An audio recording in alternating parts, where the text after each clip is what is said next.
at a few minutes past 9. Northern Economic Development and Initiatives Committee, we have regrets from Jackie and Sal. I would like a motion to approve the agenda as circulated, please. Moved by Director Weeb, seconded by Director Playfair.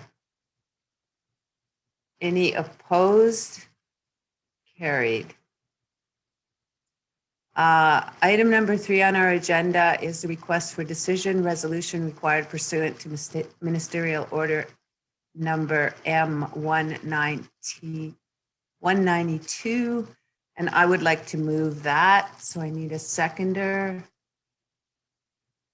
Barb Weeb, thank you. Anyone opposed? Seeing none, motion carried. So let me move past that. Item 4 on our agenda is the consent agenda.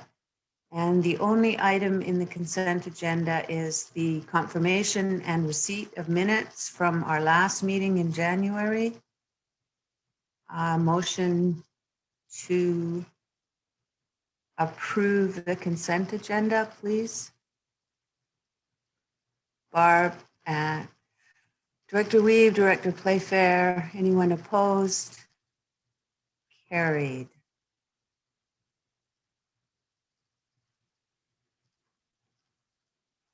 Business arising from the minutes. I'm just catching up on my second screen here. Any business arising from the minutes? No? Okay. Staff reports and other business. CAO Helmer or Ms. Westerholm? Thank you, Chair. Yes, I did have a few things I wanted to mention or suggest. One was to get the committee's thoughts on the plan if the NDIT Economic Development Capacity Building is moving forward in 2021, that the Area A and Area B parties who are actioning that there might be a desire to have them attend on a periodic basis to the NEDIC to report out on the activities and to receive decisions, direction, clarification from the committee on actioning the items that have been assigned to them. And so I wanted to get your thoughts on that as a first item.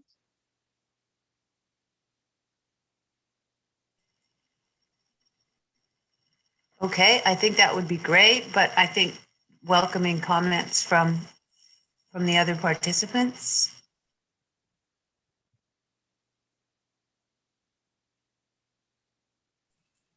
Yep, just go ahead, Barb, Director Weeb. Thank you. I didn't want to overstep anybody there.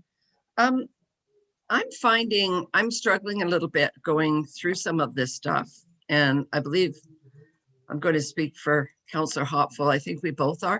A lot of our things, because of where being councillors with the district of Lillauet, a lot of it relates to operational stuff, which puts us overstepping in some parts. And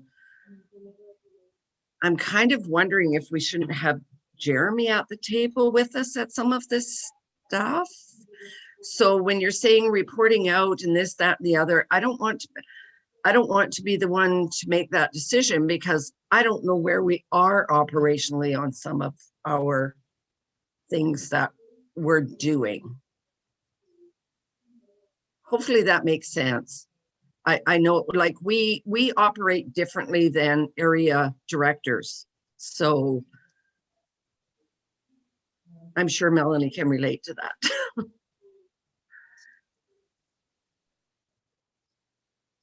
Through the chair, thank you.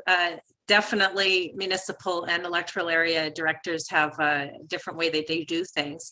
And I did have a conversation with Jeremy, and he does have plans to attend these meetings where it makes sense on the agenda and where it would be appropriate, and to support that linkage between the District of Lillauet, Mayor and Council and Operations, and the SLRD committee, so that there is some back and forth and ability to bring to the table what priorities are for the District of Lillauet, as well as hear what priorities are for the NEDIC committee, and take those to Lillauet for consideration where that would be appropriate to do so.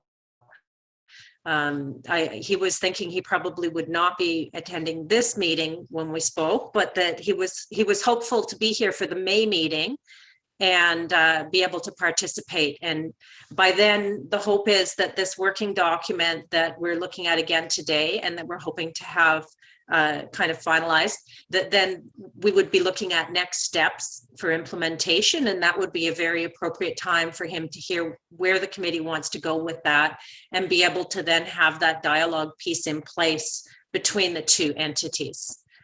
Does that make sense? Thank you.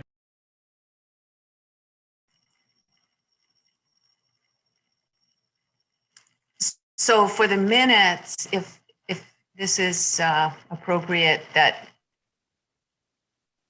Jeremy will be attending in May when we're talking about sort of next steps and implementation. Is there anything else that should be captured, Barb, that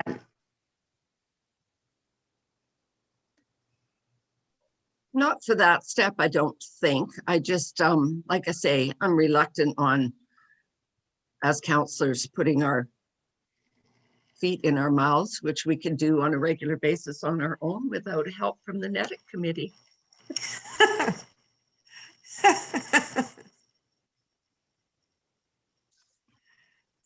Okay. So Chair, just for clarity, if I may. If so, then is it then the committee's desire that maybe I send an invitation to Jeremy for May, and that perhaps we could do the same for the contractors for area A and B to attend at an upcoming NEDIC meeting? And if you guys are agreeable, would we be able to get a resolution on that? I think, Karen, are you wanting to move that or make another comment? But go ahead. Sorry, I just had a question, and which will make me look stupid, but that's fine. I'd rather do that. Proceed. It's not unusual for me. So who are the contractors in Area A and Area B? Is it one and the same? No, it's not one and the same. Chair, would you like me to respond, or do you want to respond? Nope, go right ahead. Thank you. All right, thank you. So we have applied to Northern Development Initiative Trust, who we tend to just call NDIT, for a grant, which is called Economic Development Capacity Building, in order to support economic development in the north. And for the Squamish-Lillooet Regional District, that's for Area A and Area B. District of Lillooet also applies and receives funds directly from them for their local government as well. And for Area A and B, there is a resolution from our board in support of providing half of that grant of $25,000 to Brevka, and half of that grant to Lillauet Lillauet Hub project. And so those would be the two contractors for 2021, but they're both subject to us receiving the grant from NDIT. So the thought would be that once we know that's all confirmed and that the plans that they've submitted are moving forward, then they could come and tell the committee what they're going to be doing this year. And if there's areas where they would like direction or further understanding on how to move that forward, then the committee would be in a position to provide that. Thank you, Chair. Okay, to clarify, it's BRVCA and Volunteer Connect here in Lillooet. Correct? Okay, thank you. Previously, the economic portion of that NDIT application from the Squamish-Lillooet Regional District has gone to Lillooet Agriculture and Food. So this year it's a little bit different, and we agreed that the hub was sort of the more pressing and actually may umbrella in agriculture to some extent, economic initiative that we were going to support. And so that's, yes, that's from Volunteer Connect. And so if both of those are, I think we're fairly confident of them, but so we would know that by May, those, and there's also the intern, which maybe we could talk about. Would you like to include that now, Melanie, or would you like a resolution first on, or should we do all three? Thank you, Chair. We wouldn't need a resolution for the intern because that's our own employee. So we'll be able to just bring that person the same as Patricia and I are here today.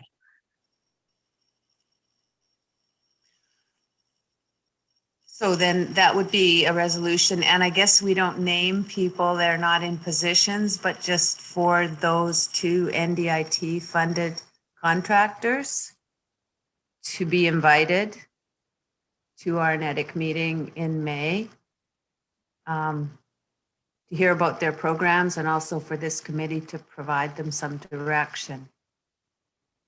Is that adequate as a resolution?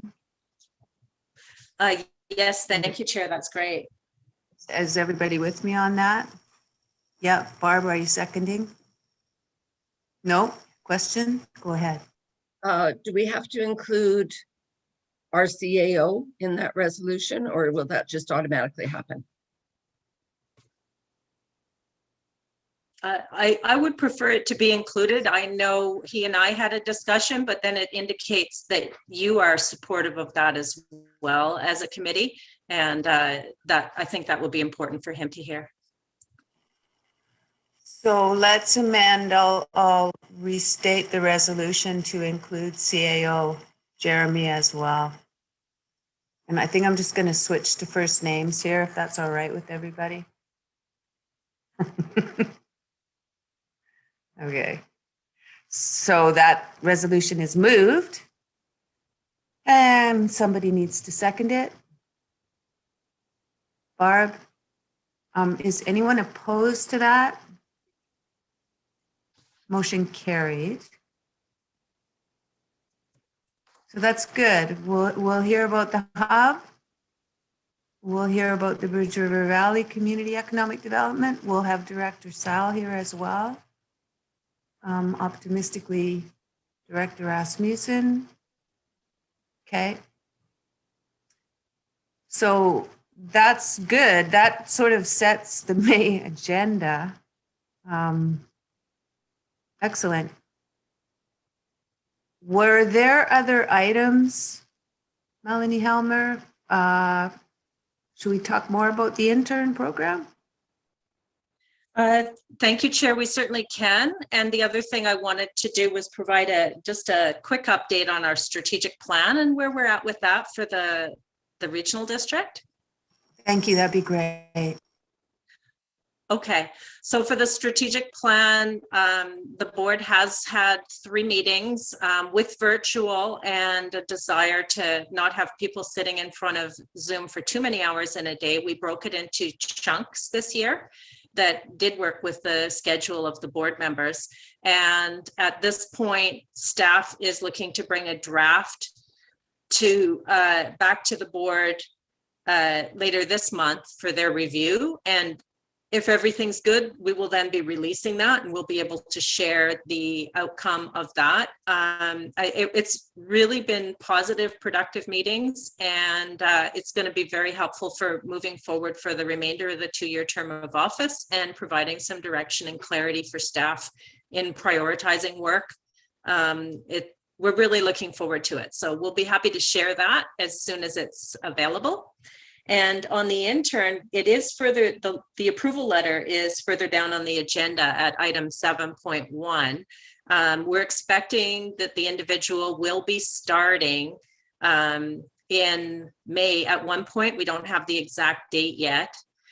Next week, I have with all of the other CAOs who were successful applicants, interviews with all of the interns who were the successful intern applicants. And we'll be figuring out which interns are the best fit for which organization. And then that individual, we will have some conversations with, and they'll be ready to, I'm hoping, attend that May meeting and have a little bit, at least a chance to familiarize themselves with the NEDIC working document, as well as some of the other documents of importance to the North, service establishments, for example, and priorities that we have from the regional district board level. So we're excited. Not everybody gets an intern. It is a competitive process. And not every intern gets to be one. That's also a competitive process. So we tend to get enthusiastic, bright, committed people who have an interest in pursuing a career in local government and are looking for this opportunity to gain some exposure, experience, so that when they may potentially be able to stay on with our organization or find another local government where there is a vacancy that would be a good fit and have work experience to put on their resume. They work very hard and they're trying to prove themselves during that 1-year term. So we tend to get a great caliber of individual. It takes an investment of time on our part, but I think it's a great program that's really a mutually beneficial thing. Yeah, so that's, any questions about either of those items? Thank you, Chair.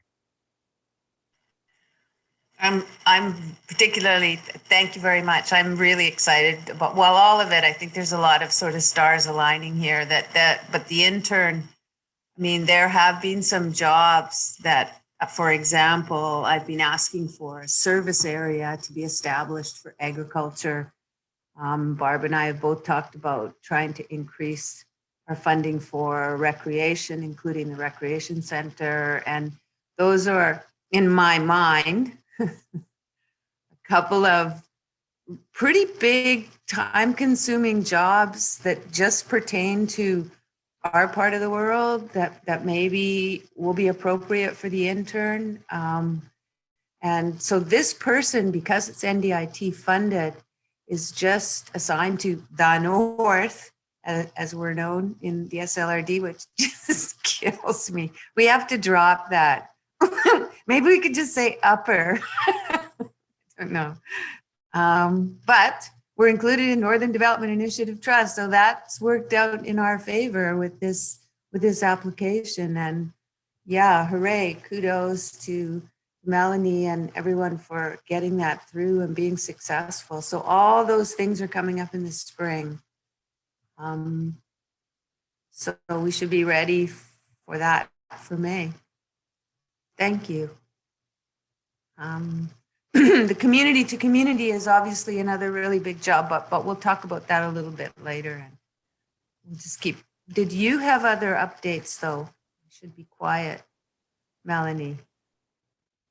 Thank you, Chair. The only thing I would add is that application to NDIT, that Patricia did a lot of work and communication and was a big part of the reason that we got that. Hooray for you, Patricia. Thank you very much. It was a team effort for sure. Thanks. And you know what? I will share one more thing with you, although it's a little bit of a, you guys are going to get a scoop on the rest of everyone. So I'll have to be sure that that gets out to everyone today. Do I dare, Patricia? It's public. You are you okay with me telling them? Yes, please. Oh. She says, okay. So we have just concluded the recruitment process for our communications and engagement manager position. And we had some really excellent, high quality applicants from all over the province and beyond. And the successful applicant is our own Patricia Westerholm. So she's now going to be taking on the position of manager. So congratulations. Thank you. There's a round of applause going here that you can't quite hear. Thanks. I appreciate This that. is terrific. This is terrific. And I do know that one of the things that, so we were, the community, because the First Nations, the next step with First Nations is so important to a lot of what we're hoping to do. I saw the opportunity for community to community forums. I was like, yes, like, and I was reminded that we didn't have a communications and engagement staff person. So good. It's really nice that you have that position. Thank you for letting us know that. Yes, Barb. Congratulations, Patricia, and thank you, Melanie, for letting us know ahead of time. As counselors in Lillauet, we're used to hearing things after the fact down at the post office.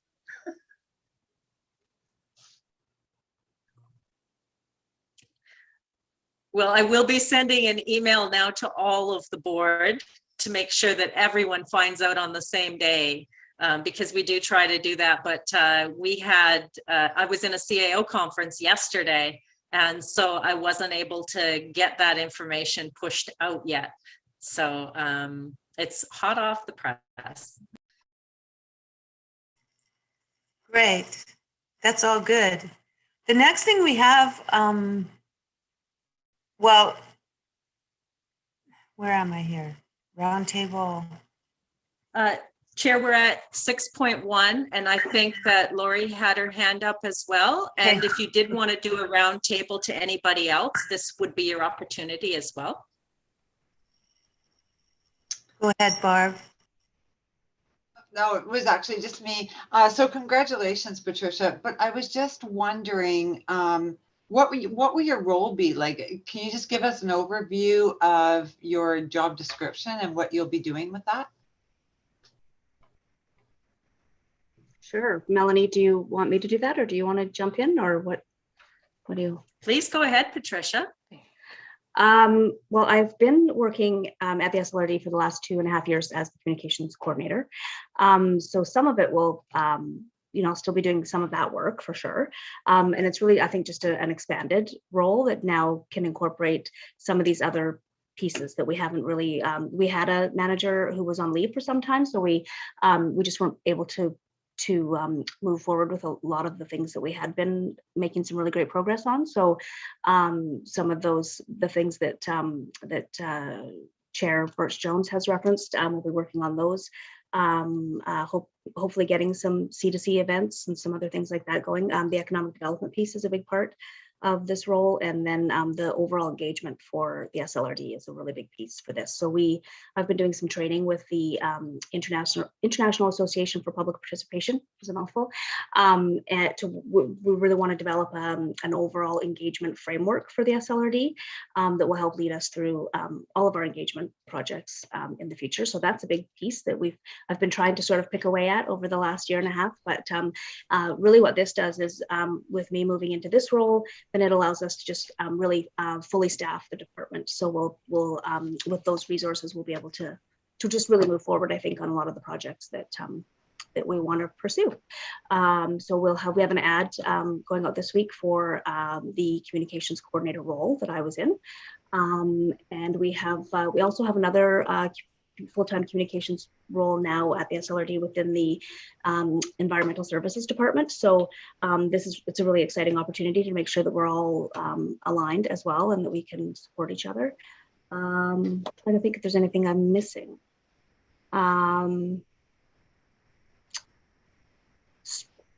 So still oversight for the overall communications for the SLRD, media relations, all of the social media, website management, the economic development piece, First Nations relations. Melanie, anything? I feel like I'm missing something, but Really? Member municipality. Well, that sounds fantastic. Again, congratulations. Thank you. Yeah, it's really exciting, and it'll be really great to have a fully staffed department and get going. So yeah, it's exciting. It's a great time. Yeah. That's great news. Thanks. Thanks for telling us all that. This is excellent. We do have sort of round table, so I wonder, I made a few notes of things sort of from area B. I should offer maybe area A. Karen, did you want to say something from area A? Just as a general update? Yeah, I don't have a ton to report. I guess the two things I might report on, sort of because I have my foot in both areas. The first would be that Area A has been just recently met and did a Bridge River Valley meeting with regard to community respect, which kind of ties in with some of their economic development, as well as ties in with their kind of tourism plan. So that was an interesting process, as it, they surveyed Bridge River Valley Community Association members to find out what things they were particularly concerned about with regard to this coming summer, some of the things they saw last summer, and how we might move ahead with more information to guests as they come into the area, and just in general, how we ensure that there's respectful use of both the front country and the back country. So that was Monday. I attended that. In terms of, I do sit on the Trails Committee in Area A as well, and we have more recently met with further discussions on how we move some of our trails initiatives ahead, specifically with some of the engagement with the First Nations communities that have an interest in that area, Bridge River Valley. And then I guess the other thing I would report on is from the tourism Lillauet /BRVCA side of things, which is that, and you may report on the tourism Lillauet, Vivian, as part of your update, but tourism Lillauet recently had its most recent AGM. We have a couple of new members on the board there, and that's exciting. But there are also a couple of exciting initiatives in the works, one of which is a combined campaign with Pemberton and the Bridge River Valley Community Association, where we're going to do a bit of a circle tour. I don't want to say marketing campaign. I guess it is a marketing campaign, but it's a marketing campaign, but it's combined again with this concept of respect, how you get off the beaten path, but how you respect the communities through which you may be traveling. And obviously some of that's unfolding because so is COVID and restrictions, et cetera, et cetera. Yeah, so that's kind of the update I have from Bridge River Valley and anything I know about the tourism Lillauet side of things. And if anyone knows of something that I'm missing, yeah, jump in, please. That's excellent. That's excellent. But I also forgot, should we have received your report, CAO Helmer? Do we need to do that? Thank you, Chair. What we could do is receive all of the reports under when you're finished your roundtable. Okay. Yeah, you guys have to help me with process. And Zoom is still difficult, but here we are. Okay, we've gotten this far. Barb, Lori from the district, did you manage? Yeah, go ahead. I don't have a lot to report other than some personal heart-to-heart things that are happening for me. Our skateboard park, which kind of ran into a couple of glitches that we've gotten over through the COVID year. And so now we are rebuilding the wooden one to last for a few years, hopefully still working on getting the funding to go into the concrete park. We've had a lot of volunteer participation, and there's kids down there already skating on the ramp, and, you know, they're putting in rails, and it's just, Misha Chandler is a force to reckon with. I have to reel him in on his spending sometimes, but he's working with so many people like CRC and just different contractors, Timber Mart, everybody. So we've had donations of, he's tired of getting Tim Hortons donuts. I'll put that out there. But A&W's given them lunches, and it's just amazing. And we're hoping to have it totally completed probably by the end of next week. And we are working on having a grand opening, but that probably won't happen until into the summer. And then we're going to have some pro skateboarders come and do some demonstrations, and they're going to bring some product to hand out to some of the youth. And it's just really turning into an event where the community's really gotten involved in it. On my note, personally, because I got to brag about this because my husband's trying to shrink my head. I was the host of the Silga Speaker Series yesterday in Kamloops with Interior Health, and I had so much fun and came home with, I was on such a high that after I had a lovely pasta dinner, I totally crashed, and hence the slow moving this morning. But it was just really something else, and it will be on the Lee's Music YouTube station today or tomorrow if it's not up there already. So I don't know, I'm in line to, if they ever have anybody cancel, I'm their girl to call. I had so much fun with it. It was just a real experience outside of my comfort zone. And as you can see this morning, it's kind of given me a voice. I know we're working on our needs assessment here in Lillauet as well, but maybe I'll let Lori fill people in on that if she knows any more than I do about the housing situation. I know she's a little more involved. And yeah, I'll pass it over to Councillor Huffel. Well, thank you.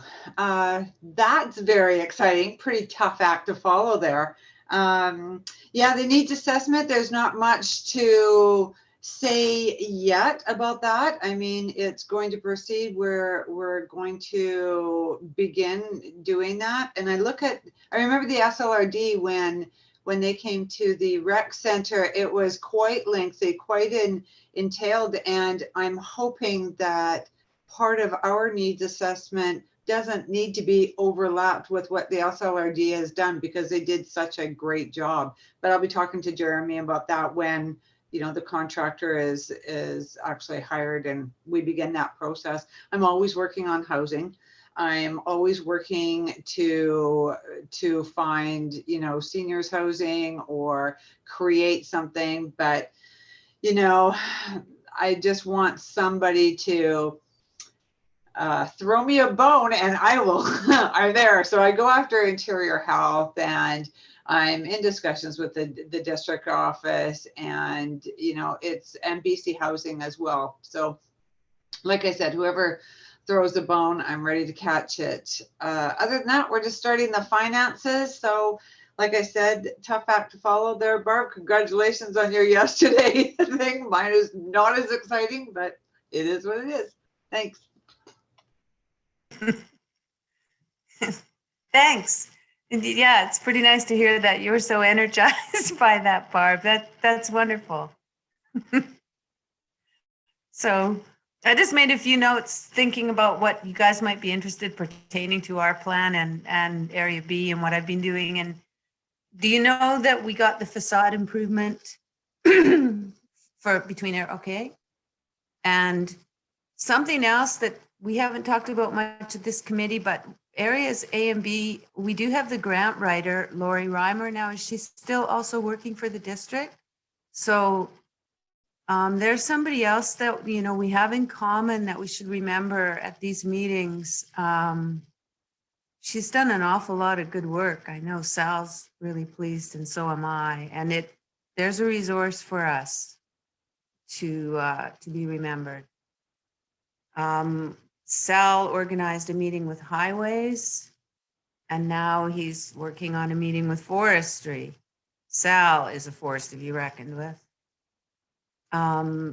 Lillauet Agriculture and Food is just getting their request together for this year's requirement for payment in lieu of taxes. And they have also successfully applied for some funding around cold storage and some other, building on previous studies and reports. And I think we should probably invite Sarah Petznick to come and give us an update. Obviously not in May, but maybe in one of the meetings after that. The other group I was thinking that would be good to hear from is Tourism Lillauet. Let's see. There's an economic development committee for Lillauet I wanted to ask you guys about. Are we overlapping here? Should we be connecting? Is that a specific committee under the District of Lillauet? Don't know what I mean, you guys? Okay. The hub, that I'm really happy that the SLRD made that the economic development application for us for this year. In the event that that's successful, I think, yes, just as CAO Melanie was saying, we should have that contractor come and present. The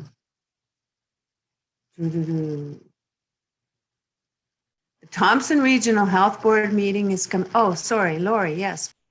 I was just going to say that the economic development, we don't have an actual committee that any of our us councillors reside on, but I think right now economic development is just falling under staff for right now.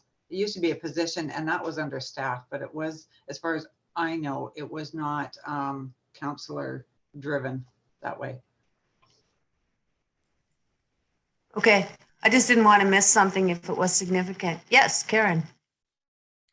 I just wanted to clarify then, is the role that Suzanne Dembach was filling, was that not the economic development person, and has that been renewed? I believe it was renewed, but that again would fall under the staff and that grant, not council, like I said, council driven. And I would have to clarify with Jeremy actually for the length of time of which Suzanne Denbeck would be in place.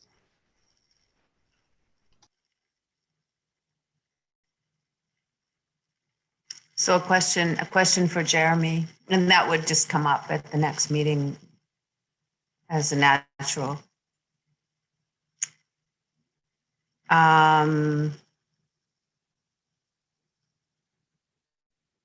Health, the Thompson Regional Health Board, there's a lot of negotiations going on between Interior Health and our physicians and the hospital to try and keep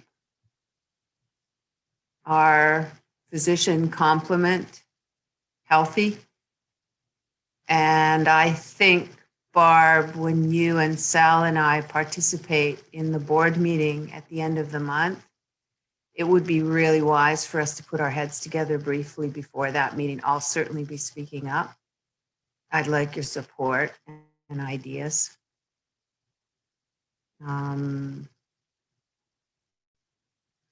I did just put some money towards the search and rescue building that they are going to purchase on Main Street there. And I know they're happy about that. That hasn't had final approval from the board, but they're working, I don't see why it wouldn't. Yes, Karen. I just want to clarify, it's the Rescue Society, not the search and rescue, now that we have a search and rescue. But that's the road rescue folks, right? Yeah, and that's an important distinction, and I should make sure that I get that right. I mean, I'm hoping those guys will be working in a complementary way in the future. But this is, yes, search and rescue is the new, it'll fly out in the helicopter for the backcountry, and your husband's the lead of that, Jeff. But this is our longstanding road rescue guys, and they do spend a lot of time in Area B as well as Area A. And so rather than them having the lease cost for another year, they asked for a special one-time assistance for this building purchase. And I'm really pleased that there will be a building on Main Street that's taken care of and is occupied and functional, and they do a great job. So I'm happy to be supporting them. And of course, as it's been in the paper and Kim keeps reminding everyone, we did put some money towards the pool from payment in lieu of taxes, and the renovations at the recreation center. The solar panels are done, the lighting is done, and now they're working on the heat, ventilation, air conditioning. Those funds came out of Community Works, gas tax money. And Parks and Trails, I think we're probably going to talk about, but I did see on the district strategic plan that master plan for trails is there. I think this committee, we should talk about outdoor recreation. It'll come up when we look at our plan. And I'm happy the intern's already been mentioned.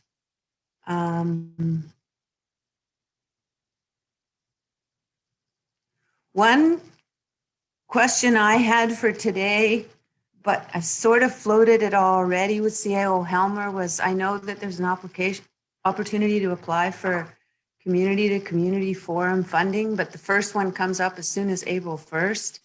And I don't know if that's enough time to put together an application. Maybe in the happy event that we do have the opportunity for a community to community forum, maybe what I should do, CAO Helmer, is just sort of set aside in my mind some select funds rather than trying to hustle to put it in an application when we're not quite ready to do it. The next funding intake is the fall. So I'm just thinking that this committee, it just kept coming up that we need to meet with First Nations, but with COVID, it's been not practical, but you know, we are sort of doing some planning for the next year when we look at our strategic plan. And so I have mixed feelings about that one, community forum. I think I'll just stop there. Okay. Yes, I see two hands up. Oh God, okay. Barb. Was actually first, but I'll steal it. I'm not sure about, well, I know there's no way that we could get an application together for April 1. I've been doing grants and things, and it's next to impossible. Plus, I would like to see something later in the year where I really don't want any more extra Zoom stuff, and a community to community should be in person when we can. That's just my own personal feelings. And I really don't think you could do it in social distance and whatnot. And I'm not up to adding one more Zoom feature. Okay, thank you. Thank you. And I hear you. And I see a couple of nods too. Lori, did you want to add something, please? No, words right out of my mouth there. Okay, and apologize if I missed your hand. Oh, no, that's fine. Thanks. We're sharing a brain today. I'm pretty comfortable leaving it just like that because I understand exactly what you're saying. Okay. And so, Patricia, is that okay with you as our new communications and engagement person? We'll just bring that forward at our first opportunity, but we won't be rushing for this April 1st. Okay. Then for now, I think we're done with that item on the agenda. So we need a motion to receive those. I'll make a motion to receive those reports I need a seconder. I see Karen has her hand up. Anyone opposed? Seeing none, motion carried. Okay. 6.2 is our terms of reference.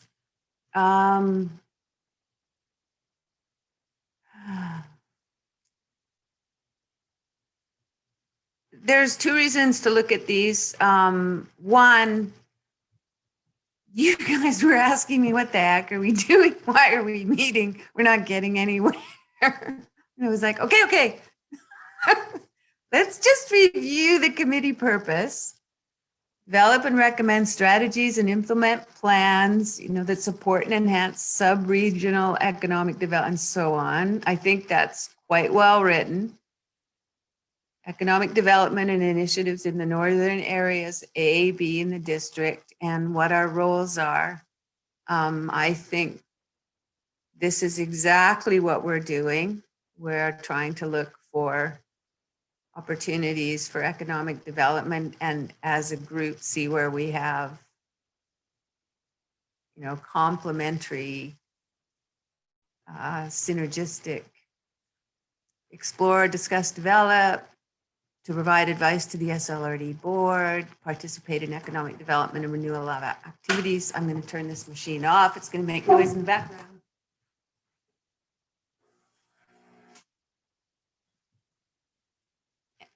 Anyway, so these terms of reference, and thank you for adding them. These are what we were provided with when we initially renewed the existence of this committee, late 2019, I think. But we did agree early to add the alternates, making this committee 6 members, and that had to go by the board, and it was, and I finally found it in the minutes, approved with a small budget for expenses for alternates. But I haven't been able to find any updated terms of reference. The only reason this is really important is the quorum is determined by the majority. And if our membership is 6, which is not reflected in these terms of reference, then the majority is 4. And if we are just a 3-member committee, as it was previously, then a quorum is 2. So I can try and do a bit more footwork and find more of those references. I was pleased to at least find the August 2019 is when it came up to add the alternates. And I'm not sure. I'm CAO Helmer. I would certainly take your advice on what to do about this. Is it that important? I would like to have updated and dated terms of reference that actually match what the committee is doing, but I don't want to spend any more time on it. So, yeah, please. Thank you, Chair. Yes, I'll certainly go to the agenda you're pointing to and have some follow-up discussions with staff. And we can make sure that a copy comes back to another NETI meeting, just so you could see what those changes were. If they were approved, then they may not have been written into this terms of reference document, but we can make sure that's done. And the date from the adoption of that is recorded on here. And then if there are further changes that any of you would like to make, they could be also considered. And then we'd have a subsequent update if that occurs. So I'll take that from a staff responsibility. I appreciate you pointing us to a particular previous meeting, and we'll do some more work on that and bring it back to you. Thank you for that.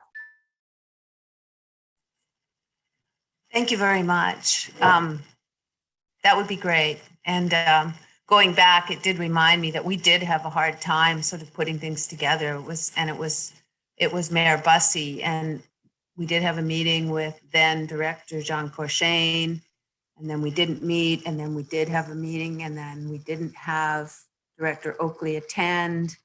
And then, so yeah.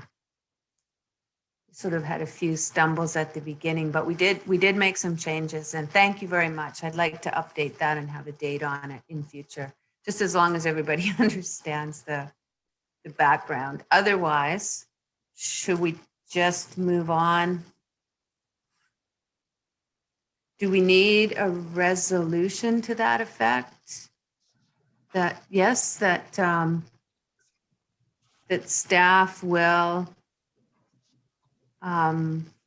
look into the background on some of the the changes that we made to the terms of reference. August 2019 being the approximate date, and then bring an updated terms of reference to this committee for review and approval at a future meeting. I'll move that. Thank you. I need a seconder. Barb Weeb. Anyone opposed to that? Carried. That's great. Now, 6.3, my favorite topic. Prioritize Northern Economic Development and Initiatives Committee working document. I know after our last meeting, Karen, you're grinning at me. I know that you and Director Demare did some work and provided input that Patricia kindly incorporated, and it was circulated. And Jackie and I did the same for Area B and provided some input to Patricia, and it was incorporated. Yes. And then District of Lillooet, now is your opportunity to finish the process with this. Yes. Okay, I guess I'll start and then Lori can add in or jump in. Feel free to talk over me, Lori. We got together and we kind of went over this document. And like I say, a lot of things on this are operational. So we don't really have the input that the area directors and their alternates do. I guess I'll just start at the beginning of it. So 1.1 is ongoing, and to me, it will just continue to be ongoing as long as there is funding to apply for a grant writer. So I'm kind of like, okay. Oh, so hold on, just so I'm with you. I'm looking at the first page. Yeah. So we're talking about collaboration and partnerships. Okay, so 1.1H, I guess I should say. Oh, okay. No, that's fine. And we do have an addition here because we do have that hub application in the works. Right. Okay. 1.1H. Yes. Okay. Carry on. Okay, and then 1.2A, I feel like we already do that. That's an ongoing thing as well, like whether we have a developer coming in and our planner directs them to apply for a variance, or, you know, we have really good staff that works the best they can with the people coming in. They give them advice on, you know, what you have to do to get to this point. Sometimes they follow it, sometimes they don't. Sometimes it takes a couple of tries, but I think that's an ongoing procedure as well. And then we will be working on some possible changes in bylaws or something as we meet the problems along the way. To actually sit down and go through them all is just insane. So I think they'll probably just come up as we reach a problem. And then 1.3A, I'm kind of wondering if the library shouldn't be added onto that, just due to Kim North and everything that's going on down there. It's quite a good resource. So that was just my own thoughts on that one. No, that's an excellent addition. Is that something that, Patricia, you can add? So you're thinking that they're more of a lead organization, Barb? Well, they're a big source of sending out, you know, grant information, or even if you need help with things, to go down there and meet with either Toby or Kim, or, you know, they're very resourceful and helpful, and not just for, you know, societies and things, but for anybody in general. I mean, they're just very good. And I think Karen had her hand up. Yeah, so Patricia did, and then Karen, please. Thank you. Through the chair, thanks. I think we did have a conversation at one point in this process of not including third party, like other organizations as a lead, feeling that we couldn't really we couldn't really assign other organizations as leads to some of these, but I think we could certainly reference them. You know, maybe in the H column, is that where, sorry, I've got it up on my screen here, but where we say, sorry, we're on 1.3A, correct? Right. So where we say in the H column, we say guidance, mentoring, and navigation. We could add the library in there, I think, maybe, if that makes sense. That makes sense to me. Yeah, thank you. And also, sorry, I just wanted to share, Birch Jones, I don't believe I actually received your priorities. You had provided some feedback on some of the things in the document, but I don't think I received Area B's priority list, because I think we were going to bring that back today as well, was my understanding from the resolution at the last meeting. Okay. No, it's Just to clarify. yeah, no, that's fine. Jackie did send you. It doesn't matter because I've got it, and Okay. so yeah. So carry on, Barb. And no, sorry. First of all, Karen, you had your hand up. Yeah, I guess I just want to make sure that we're back to Patricia's point about the third parties, but also ensuring that it's not really the library, it's the Volunteer Connect, right? And that I think is a big difference, because the Volunteer Connect is only going to exist to the extent that it is funded. It's not like the library is going to in perpetuity have that resource as long as Volunteer Connect isn't funded. So that's when we talk about the library, if we really mean Volunteer Connect, let's ensure we talk about it like that. And that is under Lillauet Learns. And that funding, you are so right, Karen, only goes to the end of March. And I walk with Kim lots of days, so I'm always totally up to date on this. It will morph into what we hope is the hub as a natural growth of Volunteer Connect. So that maybe should be in that column too. Okay. Carry on, Barb. Okay, 1.4A. I feel like that's ongoing. We already have agreements with TCLIT, and I believe staff and the mayor are working with Cayush to extend some things there as far as water, sewer, campgrounds, various different things. So a lot of these things are already ongoing, and I'm okay, let's see.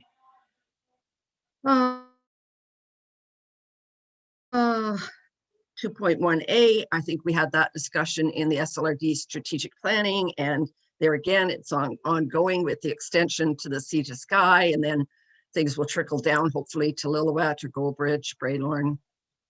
So it's kind of like right now, there's nothing we can do.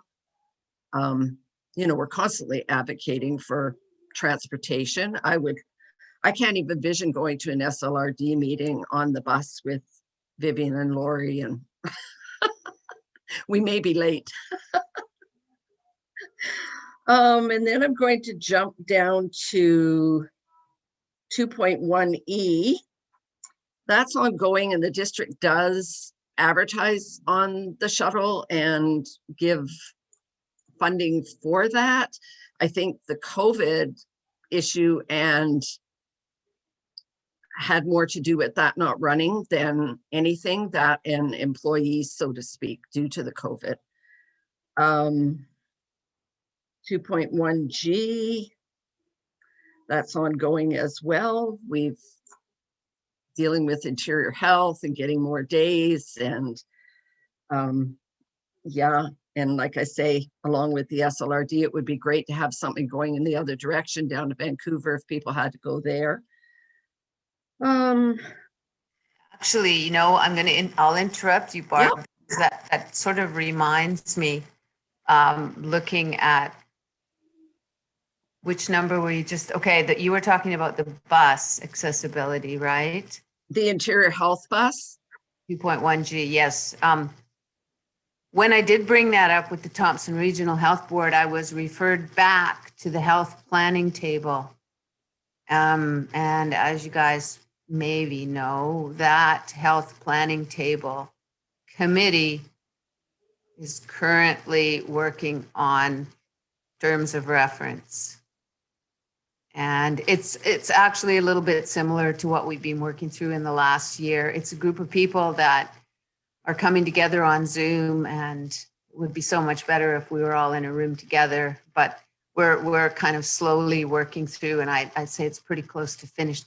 So there is a table where we may have the opportunity for more local input and things like the health bus.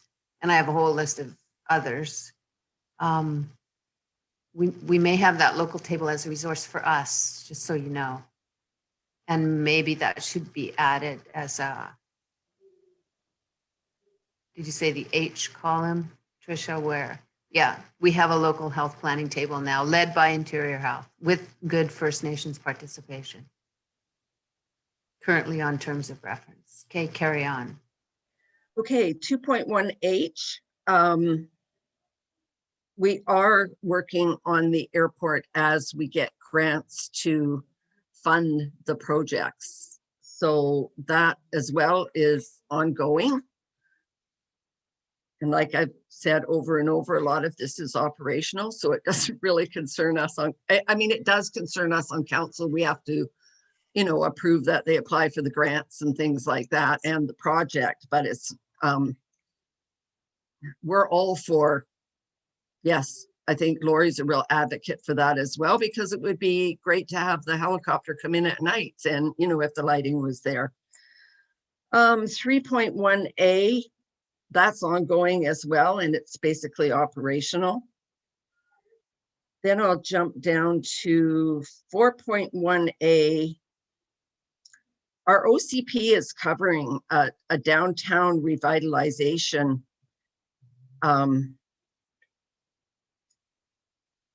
So with funding and staff and public works and everybody involved, I feel like from 4.1A to 4.4C is all working out in our OCP.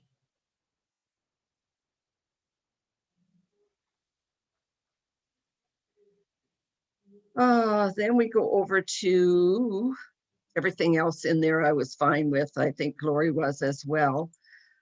5.2A. I think there's, like I say, things in the OCP as far as trails. We've been working on the Lions Trail, it seems like forever.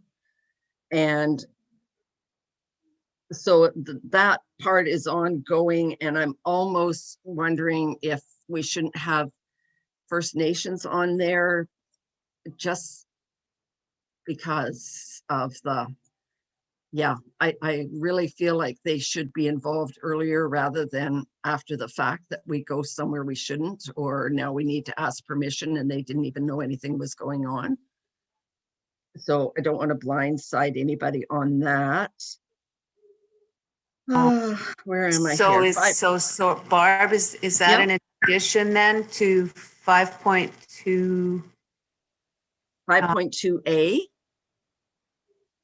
Depending on, like, I'm unaware of where we want to put these trails and things, because like I say, it is an operational thing and it is being addressed in our OCP.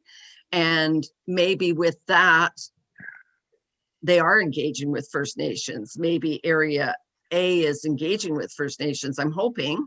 I just don't want to overstep somewhere and then, you know, I'm not into, let's beg for forgiveness after the fact. And Karen's got a question. I see. Yeah, Karen.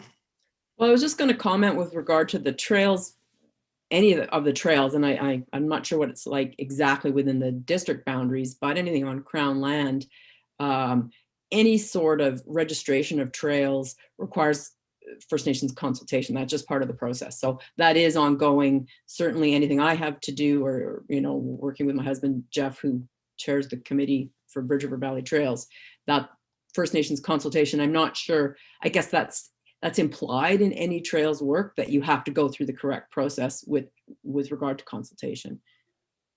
I'm just wondering if we shouldn't have it in that column H rather than that it's implied. If that makes Yeah, if we sense, need at to least specify we that, kind of right? covered our Yeah, behinds. but it's part of the Mhm. deal. You can't do it without, so. I appreciate that. And I love your background. I feel like I'm sitting in the orchard. On to 5.3A. I think a lot of things got put on hold due to COVID. I know Miyazaki House didn't open, the museum didn't open here in Lillauet. And I believe that we're taking a step back at this time because of COVID and trying to figure out how we can actually offer an experience rather than just going to a museum or going to the Miyazaki House. Like, let's tell a story and walk people through. The Miyazaki House wasn't always the Miyazaki House, maybe the history on the start. And the museum really, Lori can speak more on that because she's on that committee. So I'll leave that one there unless she wants to jump in right now. But I think Lillauet is basically taking a step back and trying to improve their heritage sites while we're closed. Lori. Hi. Okay, so for the Historical Society, because of COVID, we are taking this year, we formed a new group of people we've got together. So we've got some new directors. Sue Bell and the Bryson family have maintained it for 50 years. They've done a terrific job, but they are gone. And so we've got Vera's our new president. She became the president actually a couple of years ago. And I'm a director now, and there's a few others along with Michelle Edwards. She is the vice chair, and she will have a big say in how that museum is laid out. So that's what we're looking for. We're looking for a historical society that can recreate the museum to, like Barb says, tell a story and be more better laid out, less cluttered. We're looking at getting a consultant to come in and tell us what we need to do, how we need to go about those things, and spend this year doing that. Because as COVID continues to go on, I mean, why not take this year, apply for some additional funding, and see if we can improve what we already have going.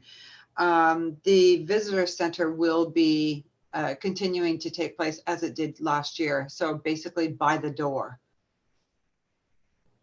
And I just want to, I did text Jeremy, so I'm just going to read this out. I did ask him about Susan Denbeck and with the economic development, and she is still in place, and the contract goes to the end of this year. And then we wait for NDIT funding for next year. So she is in place till December, just an FYI. Thanks. Thanks, Lori. So I'll carry on. 5.4A. That is such an ongoing thing here for recreation. Like I say, volunteers and the skateboard association are working on the skateboard park. I know that we're working on or have a resolution going forward to SILGA and hopefully on to UBCM, which we don't really have a choice in, as to how we can change the funding or the role of the recreation center, whether we get more SLRD funding, whether the regional district can take over the ownership. I'm not sure what we need to do there. I just know that for our small tax base and dealing with an older recreation center, it's becoming unaffordable. It's really becoming the main drain on the Lillooet taxpayer. So we're trying to come up with a solution for that. We're in talks, so that's again an ongoing project.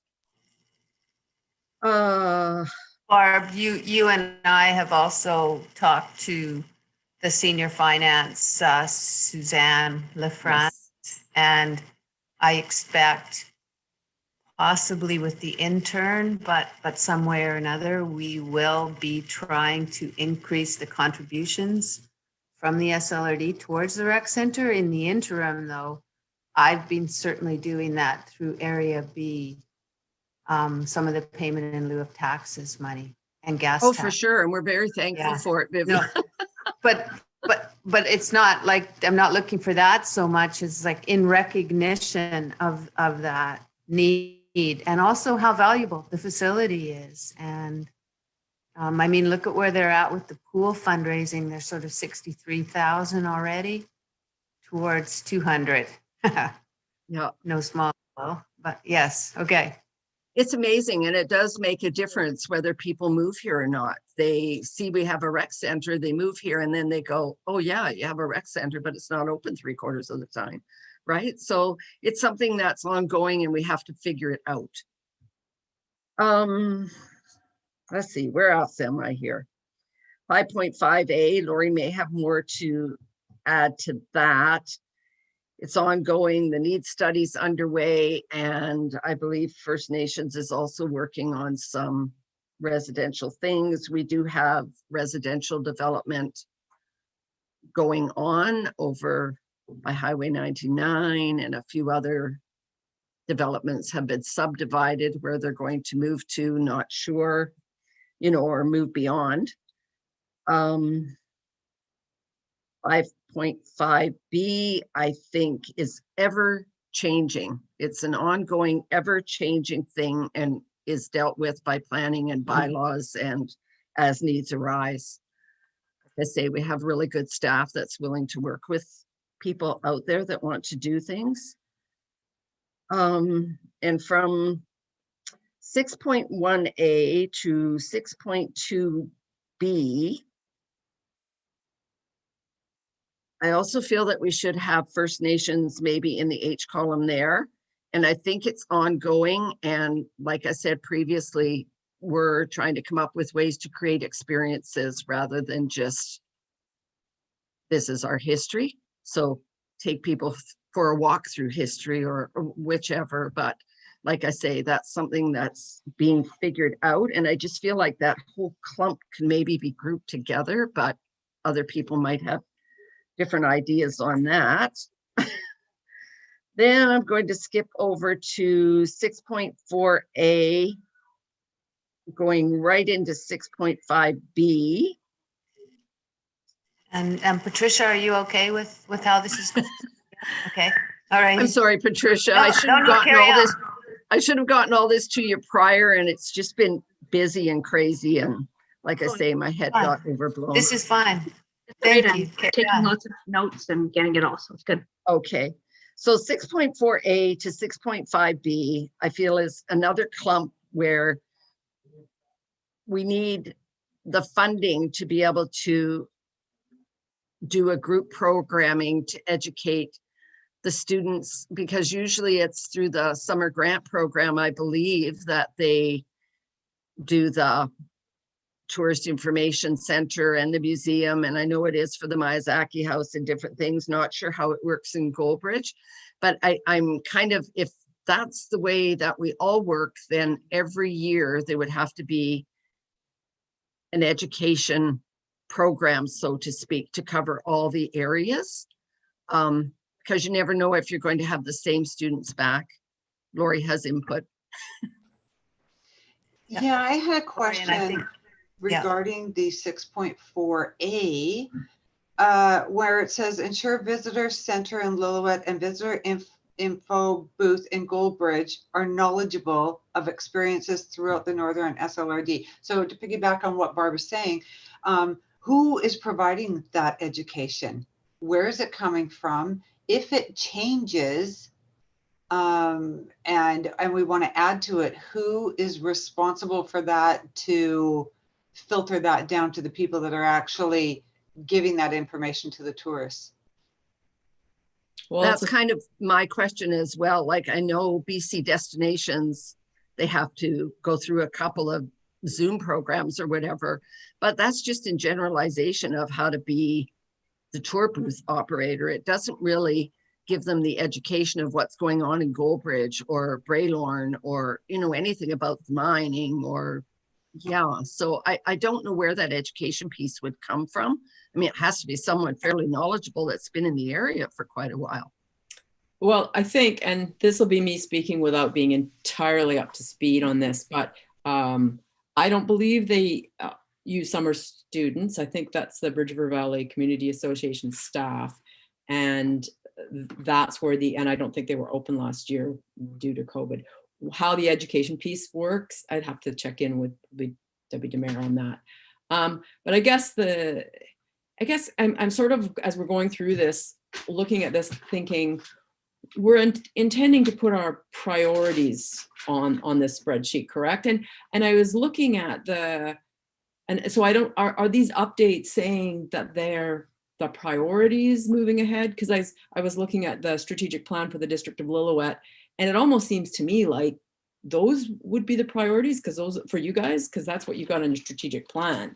So is it that we update this spreadsheet with those district strategic priorities? Because and if you see things that you think are priorities in other areas, that would certainly be good. Like that would include with the area A, okay guys, that's great that you're going to update everybody, like you're going to speak to all the other experiences in the area, but how are you going to do that? That needs to be a priority to ensure that we know how that happens.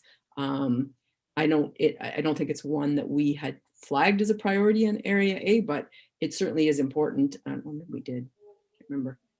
Yeah, it is. So yeah, I think that's a great question about how do we ensure that happens and what's the process for that and who's taking care of it. But does that make sense? Like I'm just thinking that those strategic plans of the District of Lillooet appear to be the short-term priorities anyway through 2021 and 22. And I see CAO Melanie. Yep. Thank you, Chair. Through the chair, so I did have a conversation with Jeremy, and the District of Lillooet strategic priorities are intended to cover everything that the District of Lillooet looks at, whereas this is supposed to be a collaborative committee just for the areas related specifically to economic development, although admittedly there's some connectivity in both directions. And I think that if I understand this correctly, the purpose of this exercise the committee's been going through at the last few meetings is to pull out the ones in the priority column that have now been flagged A1.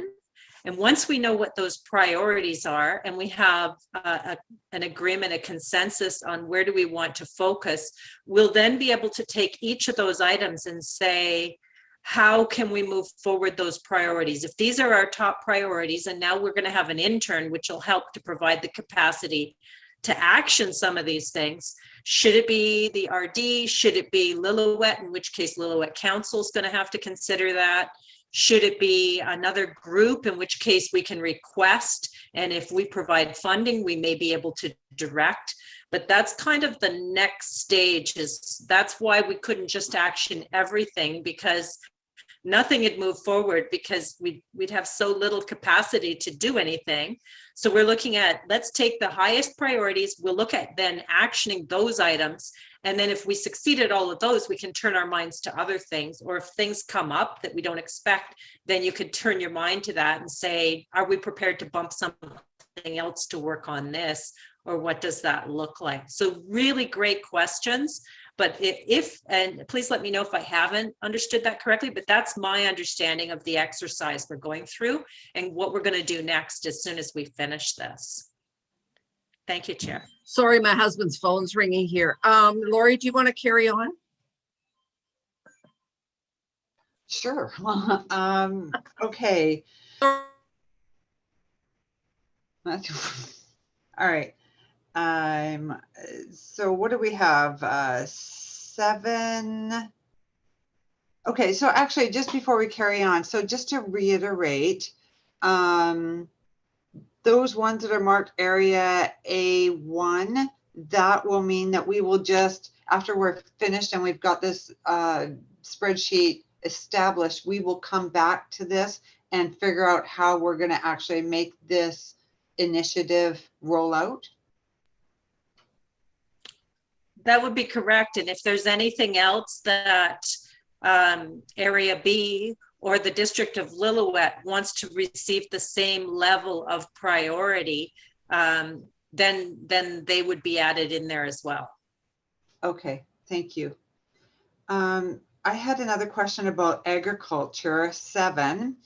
So from 7.1A to 7.1D, provide financial resources to support the work of the LAFs to implement the AG plan, grant applications, et cetera, et cetera. So those are deemed as immediate. Once they are completed, are they then removed from the list? Or is that an ongoing that we are always going to be looking after grants or applying for grant funding for the agriculture plan?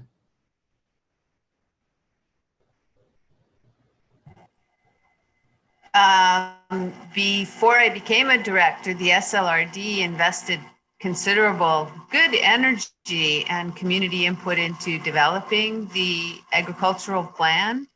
And then since then, over the past few years, I've been investing in supporting LAFs, which developed, and then the executive director to kind of support and implement the agricultural plan as laid out by the SLRD. And that's working.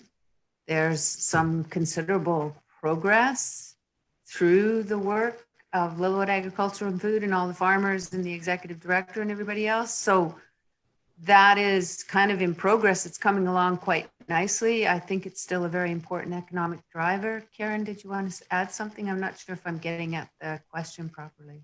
Well, I guess just with regard to the question, if 7.1A says that we're considering establishing a service area for the Lillooet Agriculture and Food Society to provide for stable funding, I'm assuming that that would be ongoing, wouldn't it?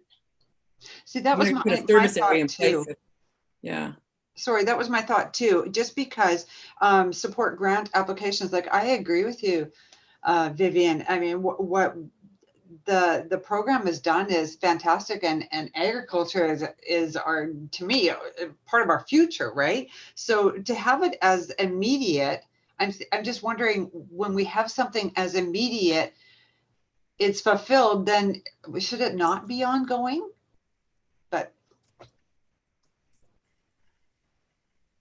CAO Helmer, yes. Yes, thank you. So that for a regional district, setting up a service establishment area is a long process that we can't just do what a municipality does and say, we're just going to do this.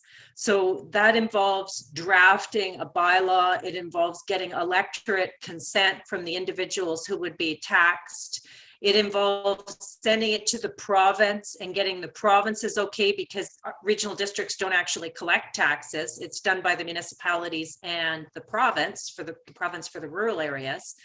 So that process for LAFs has not occurred. It's not ongoing. It's actually a discrete piece of work over an extended period of time. And the board did pass a resolution of support that gets started in 2021. And so the hope is that the new intern that comes on board will be able to take on that piece of work that's kind of been sitting on a back shelf due to lack of staff capacity, and Once it's complete, then staff would bring that back and say that piece of work is complete and it could come off the list. Thank you, Chair. Thank you.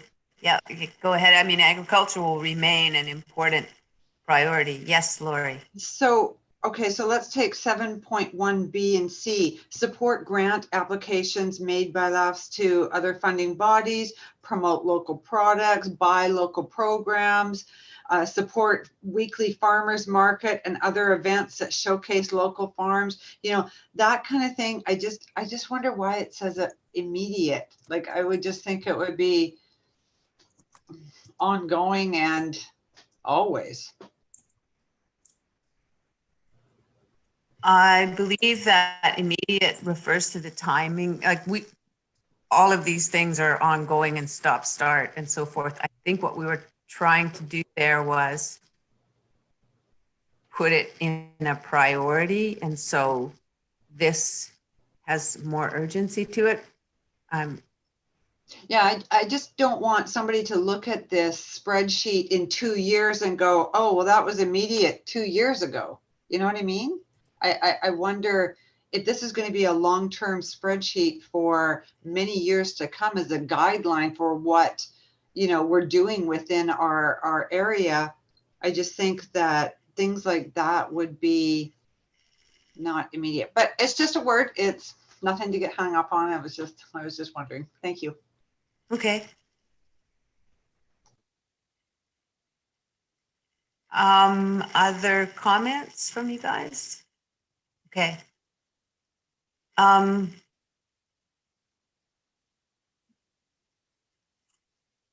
guess what happens, Patricia, when you sort this with the immediate shorter term, like if you try and Jackie and I were playing with this for area B and just going, okay, you know, like what comes to the top, right? When you do a sort function with Excel. And for us, the one that came floating to the top was ongoing cultural awareness to establish and maintain relationships with the Statlium, 1.1a. And then this work that we're doing. But with that work with the Statlium,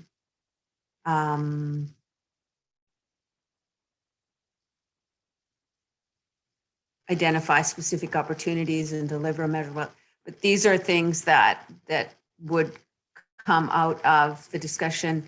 Remember, we talked about sharing this plan as a draft with the different Statlium communities to say, this is something that we've worked on as a committee to try and help us identify what our priorities are in economic development. What do you think? I mean, I don't know. I don't think it's probably the smartest way to go into one of those meetings is with, you know, here's a plan that we've already done. But as a basis of discussion, you know, to say, like, just looking at the, where's my, the collaboration and partnerships is a broad topic.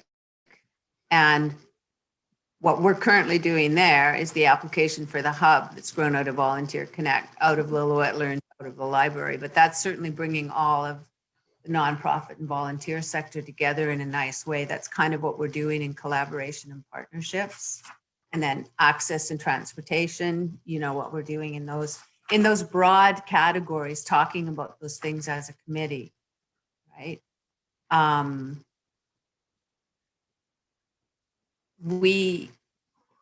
Broadband connectivity, we know what's happening there. I don't think, like when I look at this working document and I look at these broad topics, I'm pretty comfortable with all of them as being important economic development drivers that we need to kind of keep tabs on and keep working on. So in that sense, Lori, yeah, we're not going to be finished with agriculture at any particular point, or our relationship building or supporting our volunteer sector or working on the roads, those things like, but as this committee, now I know that we've already got some things decided for what we'd like to do in May, but looking at these broad categories, which ones do we want to work on first? And that was why we were trying to set some immediate, short-term, long-term. Oh, whoops, I just lost my whole, there you are, whoops. Oh dear. Can you guys hear me? Okay. Oh, okay. I just lost the whole screen. Sorry. Okay, you're back. That's good. Yes, sorry. CAO Helmer, please help me out. Thank you, Chair. What I was wondering and thought I would ask if you think this would be a good idea. If we've got the information from Area B with what are the number ones and Lillauet with what are the number ones, and we get that quickly, if we could then take that, maybe we could do the same thing we did for the regional district board and do a mural session and let you guys go through and give you so many votes and you can put them wherever you think. And then the items that come to the top, we'll do those first. And the next in line gets done next so that we can begin to action these instead of just discussing which ones need to be actioned. You know, we could get the rubber to the road a bit more. What do you think? I was amazed at how well that mural session went. And I think that you get a lot of credit for setting that up and sharing it, Melanie. And I know you had staff helping too, but yeah, I think that would be a very, very brilliant way to get through this. Yes. Barb, were you part of that? Yes, you were. Right? Yes. Yep.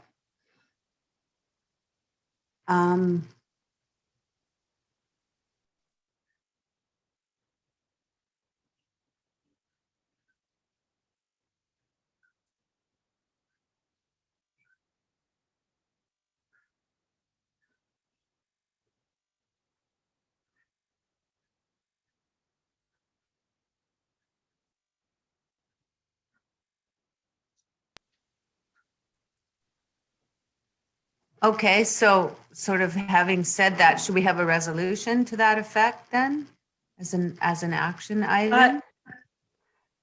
Yes, thank you, Chair. That would be good. And then the question would be, do you want that to be part of your May meeting to do that then? I'm not sure that we have enough time, like, yes. Oh, no, Karen's going, yes. We do have our contractors and CAO Jeremy invited for May. What do you guys think? What's the best way to juggle that? Barb?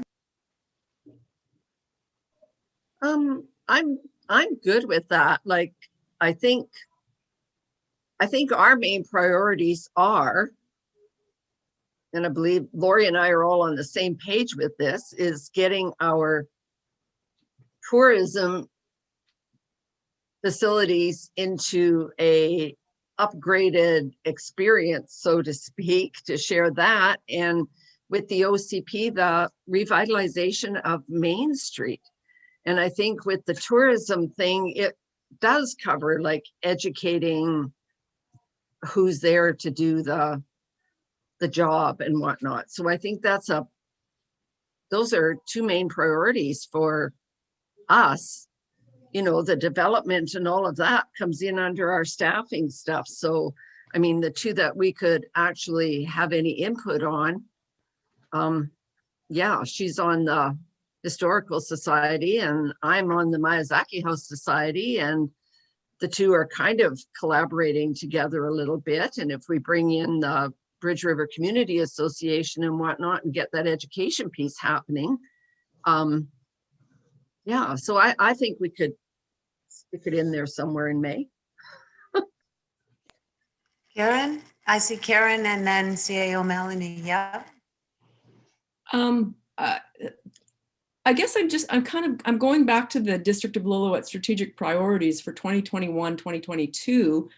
And I feel like maybe there's a bit of a disconnect here because I'm not seeing really anything on there that is super focused on tourism.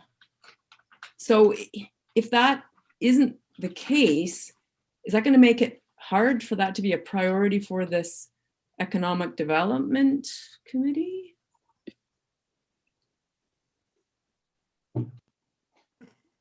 It's true that we still have to sort of review, I think, the strategic plan that Jeremy provided us, the nice little summary for. I mean, the thing that jumped out on me there was the master trails plan. I went, oh, because I'm thinking outdoor rec in the big sense and how to approach that. But sorry, I'm cutting in because Melanie, I think, did you also want to say something?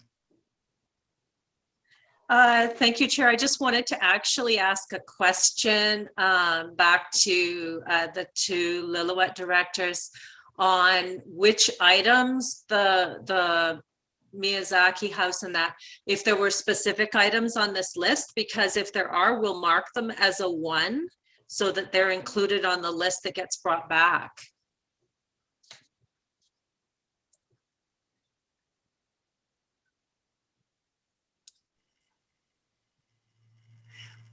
Yeah, because if those are your part, like, so you're definitely staying within the district boundaries here. And if tourism is the top of your list, and then those are two things, two specific things, we should make sure that this plan reflects that.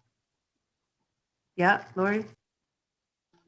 If I can, yeah, just jump in.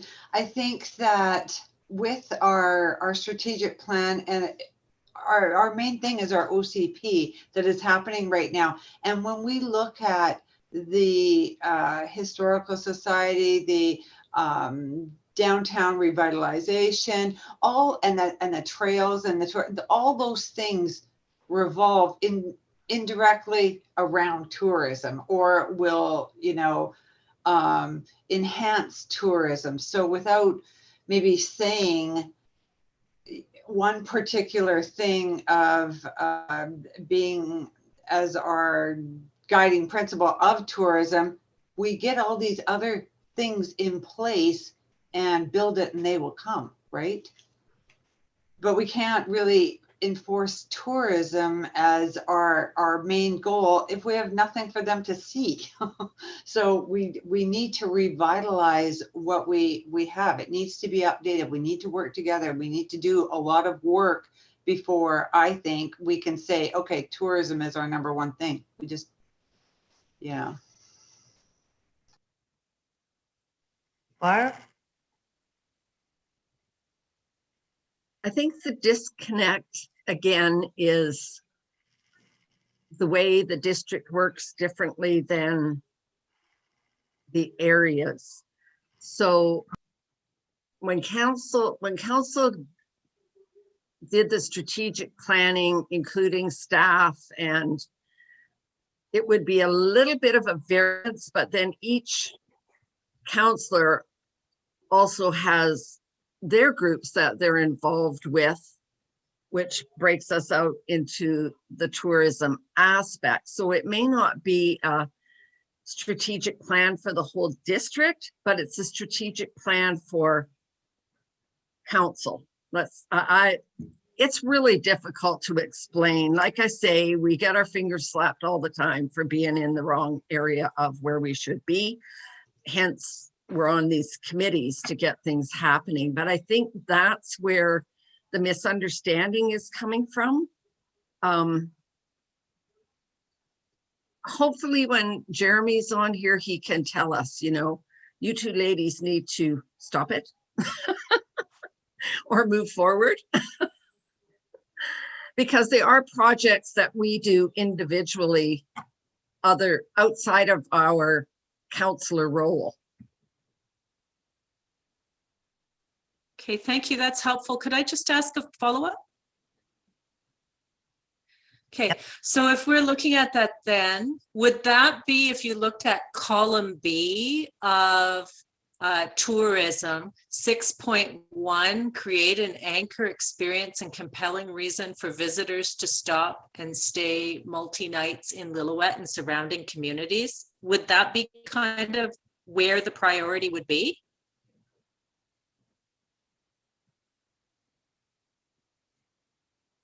I'm seeing nods. Okay.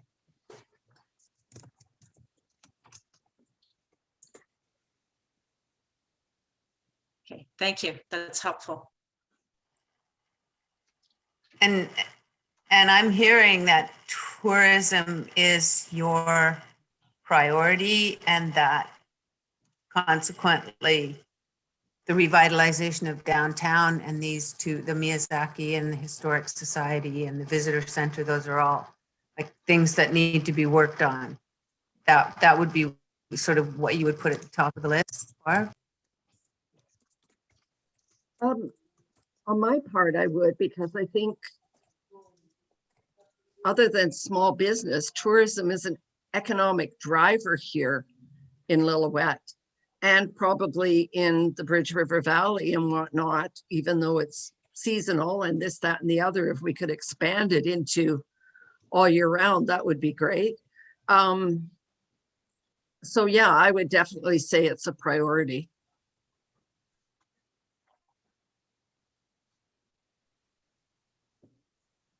Yes, Karen. So I guess, I mean, back to your comment, Lori, which was a really good one, is that at this point in the game, your priority isn't so much tourism as it is the improvement and development of amenities that could be used for tourism. And they might also, I mean, that's the best of all scenarios, right? Is that they're a community amenity that's great for the community, but it's also great for guests to the community. So it's maybe premature to talk about tourism per se, because really the priority is getting amenities updated, in place, and all that kind of stuff. Do I understand that correctly, or? That's my opinion of it. And as Councillor Weed points out, like all council, we all have our own ideas. So tourism, while it's important, it's one of my priorities. It's one that sits back. But before I put that as a priority, I'm going to put the historical and the Miyazaki and just say, what do we have to offer when these tourists come to town, right? So in order to get there, we have to do some work first. So tourism is one of my priorities, but so is housing, so is seniors, so is downtown revitalization within the OCP, et cetera, et cetera. Yes, Barb, go ahead. I think too that everybody has to understand, with all the construction and everything going around here with the 10-mile slide and Big Bar and all of these things, we don't have the capacity to have tourists come and stay more than a day, because our hotels and our rental B&Bs, like everything is slam packed full of crews.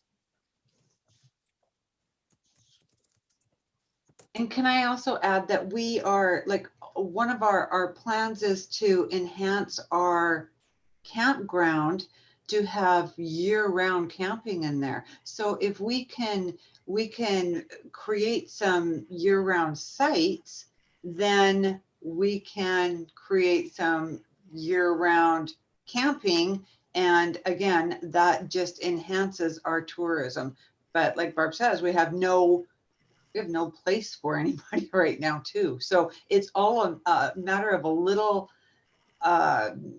lot of projects to see the overall result.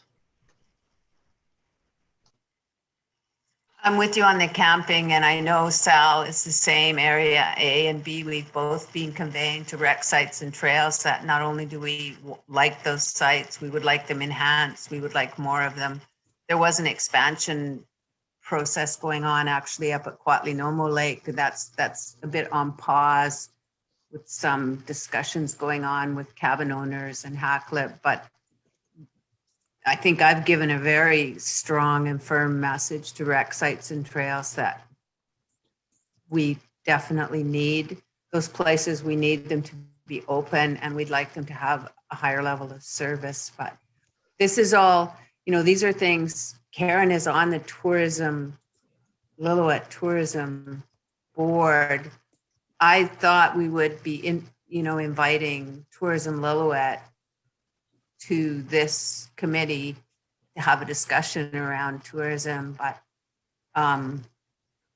first of all, I guess we just have to decide, and that was, which first. And so I'm getting a yes, we need to work on tourism from the district, but we're not quite ready to do that. But would a discussion with Tourism Lillauet be helpful, or maybe not? Maybe that's premature.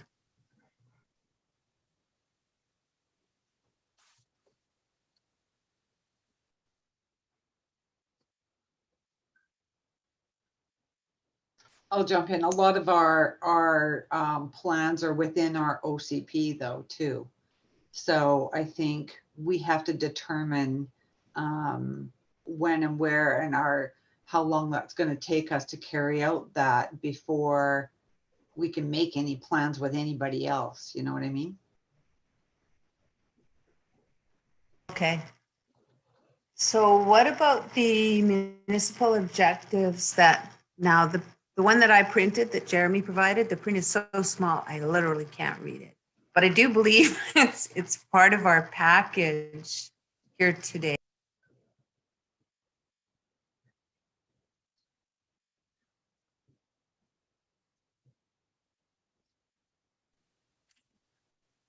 Sherry, you're muted. Thank you.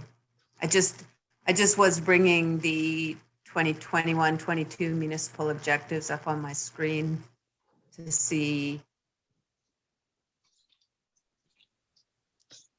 Would you like me to screen share that? Should we have a look at that, you guys? Because that was something that I thought we were going to do today, was just sort of see where we had some good alignment.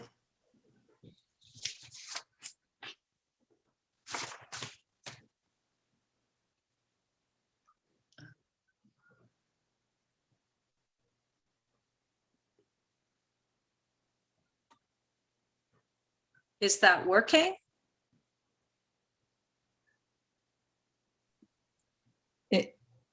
It works, but we might find that you still have to enlarge the actual table because it's pretty teensy weensy. I think I have it enlarged at 125 and I can finally read it. So Karen, you're looking at the strategic objectives at that table, right? Because this is fine. The mission, it all complements what we're saying, but this was more the one. Oh, Right.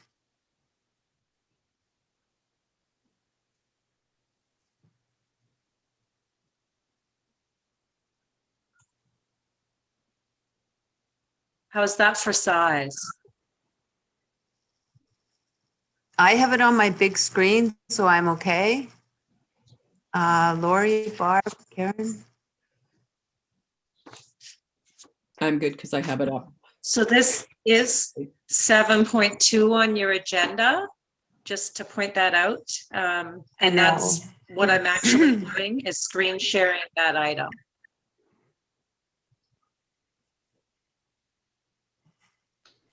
Yes, Lori. So if I could just say, so this was our strategic objective, and we did it quite the same. We had a whole pile of wants and objectives, and we each picked 5. So that's how we kind of came up as to what was most important to each one of us. And like we were saying, sometimes what's important to me might not be important or as important to another counselor, and vice versa.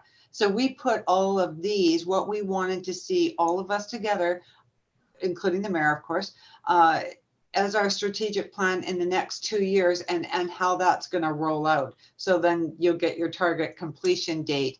But like I said, we were only allowed to pick, I think it was five initiatives out of the huge list we had.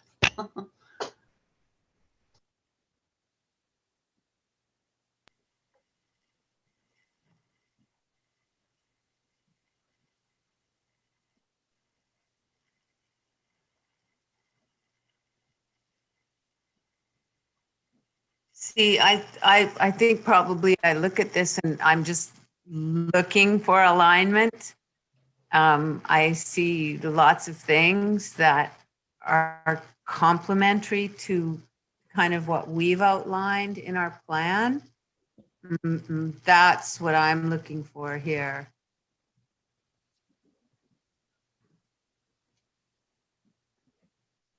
And lots of them are specific just to the district of Lillauet, and that's fine. That's just exactly the way it should be. But where do we have kind of bigger alignment? That's what I was going for.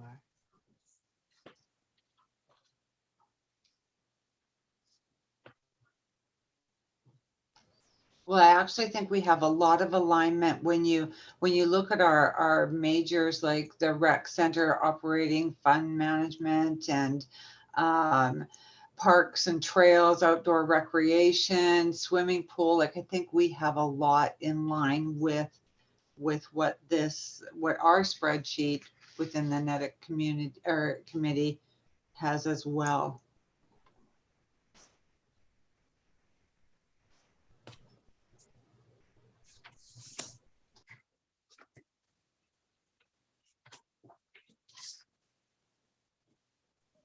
I was going to add to that, like, I think if you take the highlights off to the side instead of each bullet, you know, like a safe and healthy community would enhance tourism and development and all of those things. So I also think there is an alignment. You just maybe we have to put forward and actually find something that all four, I guess, counting the SLRD, can collaborate with together and work on one at a time to make it happen.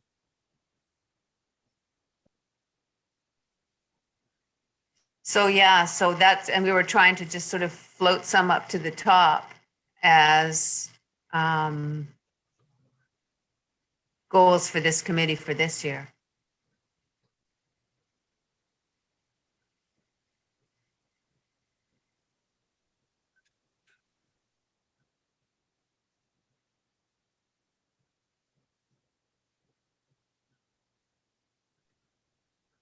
Vivian? Sorry, yeah, go ahead, Karen. Well, I mean, the one that certainly jumps out at me is within the safe and healthy communities that really has to almost take the two other areas in, is the create a trails, parks, and outdoor recreation master plan.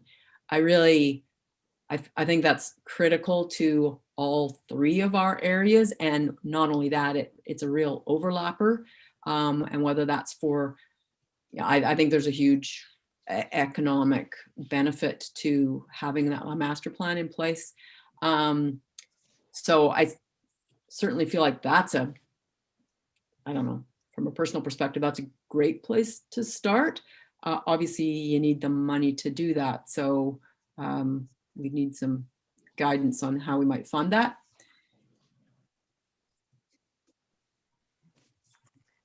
I'm with you. I don't know how the district feels it. It's certainly there. Who's the lead? REC. But yes, That would be Bangor is our Right. correct okay, person. got it, got it.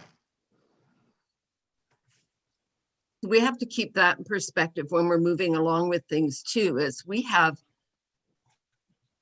I'm sure it's something that everybody has heard over and over and over again, even in the SLRD. We have so many everyday things that need to be taken care of in the district, and such limited staff to add projects is quite difficult at the best of time. And we are just now going through our budget plans. So we haven't even gotten beyond what needs to be addressed on a daily basis. Let's put it that way, as far as, you know, the amount of money that's available. So to get into doing the project scenario, it's really difficult. Like, we're kind of caught between our OCP, our budget process. And I don't want to sound like a cop-out, but it's just really quite difficult to add more things to staff.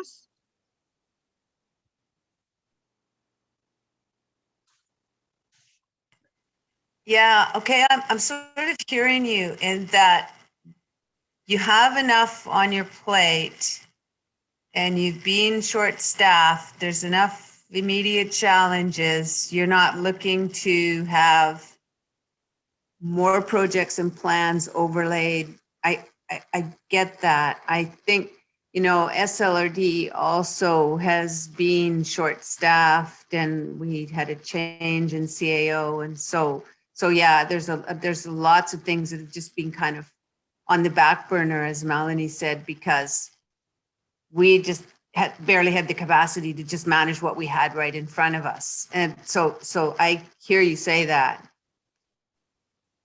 This committee, we actually do have some resources. We will have an intern. We do have grant writers. We do have 2 economic programs coming up here, both with the hub and so on and so on. Lillauet Agriculture and Food has some projects. Tourism Lillauet has some projects. I think we're just trying to coordinate these things. This committee isn't actually going to go out and do a master trail program, but we might agree that perhaps we should have an overarching study for a master trail program, like, and then how do we get there? So there are some resources within A and B, at least within some of our funds, and it's more if we can kind of agree which ones are important to work on, I think. And then we'll figure out the details of how to work on them. But if that's seeming like not achievable currently, then, because that's like, if I'm hearing right, or if I'm just getting like brain fog from being on Zoom for 2 hours, because I really do suffer on Zoom. And I'm kind of like, now at this point, I'm getting really sort of stupid. So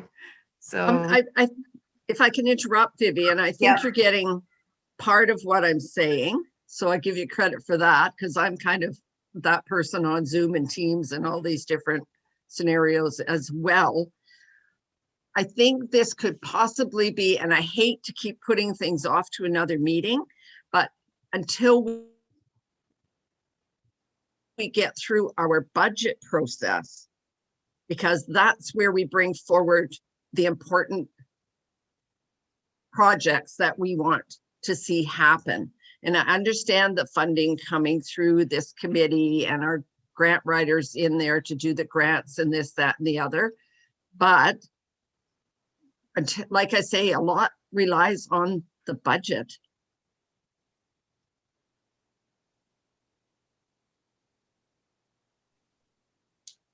And I was just going to say, Vivian, to that point, on the thing, it is clear that it's a strategic priority, but not until 2023, which obviously, depending on how your budgets go, in 2021 and 2022. But maybe there is, some opportunity to do some preliminary work from an SLRD and Area AB that knows that you guys are into that for 2023.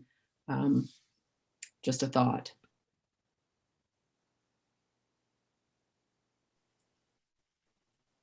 What about the suggestion of the working session using mural that Melanie suggested? Because you have experience of that, Barb. I thought that was pretty good. But we have to, is that a good idea, or are we still, is it just more important to wait for you to finish your budget process before you can do any more of that sort of planning? I think we could possibly get priorities up. There again, I'd like to consider, like, Lori does have a job to go to, so I don't know how available she is. I know she can get time off for certain things. I'm just kind of, my personal feeling is until we get through the budget process, it might be something that we do farther down the road. And I don't want to say more meetings in May or add it to that agenda, but I'm kind of in that gist. Like, the budget process is a big thing for us making decisions.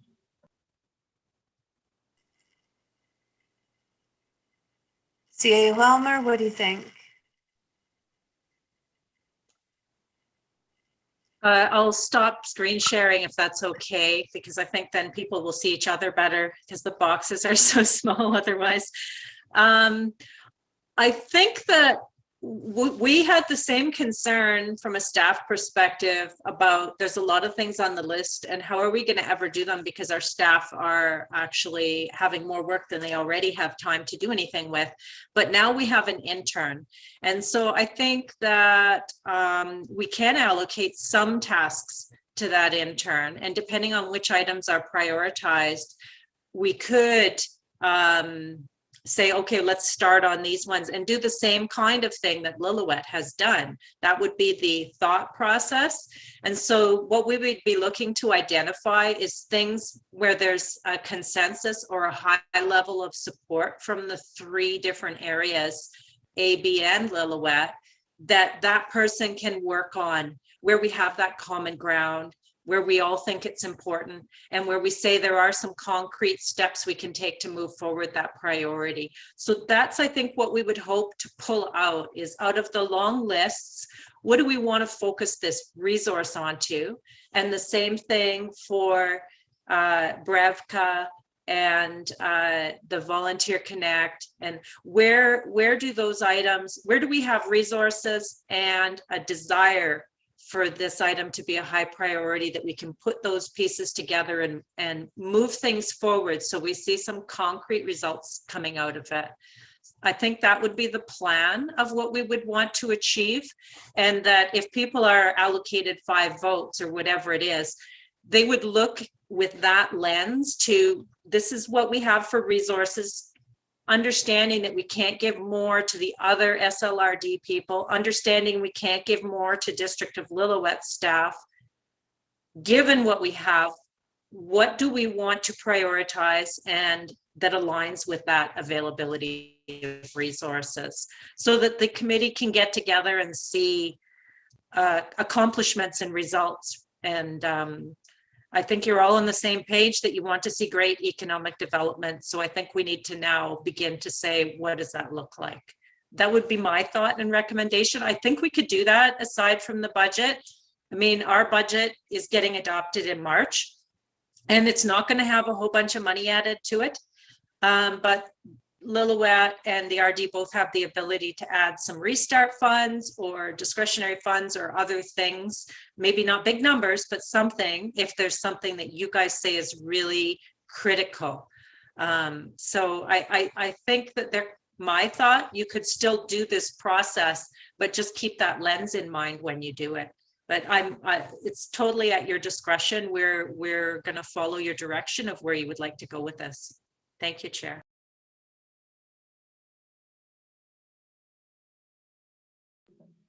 I'd really like Lori's input on whether her time frame with work, and I don't know if Karen is retired or if she has a job, and I'm not really sure about.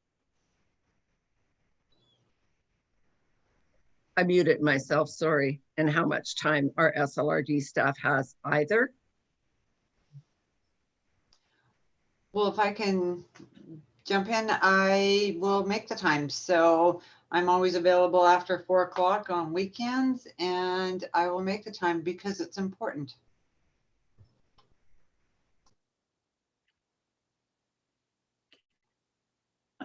Through the chair, just to respond to that, my thought would be that we would aim to try to do that with a NEDIC meeting so that we don't have to allocate additional time.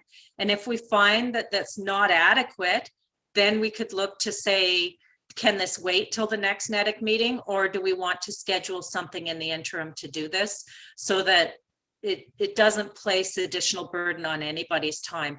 When we did this, the last piece that we did at the RD of taking one of these items, it took us, I think, about an hour and a half to work through to the point where we said, these are the next steps, the milestones we'd like to make. And here's the success measures for us to look back and say, we've fulfilled what we set out to do. So it's not a huge time commitment if we break it in chunks. And if you guys are agreeable to taking that slow and steady wins the race approach, we can just tack something into each NEDIC and you guys can work through it. And then meanwhile, the intern can be moving it forward for you. So the May one would be just saying, where do we, now we've got a resource, where do we point them first so they could go forth and accomplish? Does that make sense?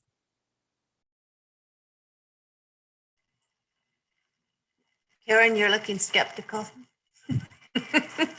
No, that makes complete sense. I did see a thumbs up from Barb. I think that's the best that we can do. I think that's what we should do. I really appreciate that you're saying we'll just incorporate it in small chunks in our NEDIC meetings. I don't think anyone needs any more meetings. I was panicking a bit when we were talking about an extra meeting because there's potentially so many things happening then for all of us, I'm sure. So that is good. So that would be a portion of our next meeting. And we have those other ideas as well. That's more than enough for the next meeting. Yes, Karen. Well, just to be clear, though, it will be critical, will it not? And I think we've been trying to achieve this for some time because Sal and I met several meetings ago to come up with our priorities, which are now on the spreadsheet. Will it not be critical that each of us has put our priorities into that spreadsheet before we do any more? Because if we don't know, even if we haven't already shortlisted some things, that's going to make the challenge. We'll just keep coming back to this and going through the list. So I really hope we can commit to putting those priorities onto having that list of priorities. Otherwise, I don't see how we can move anything ahead.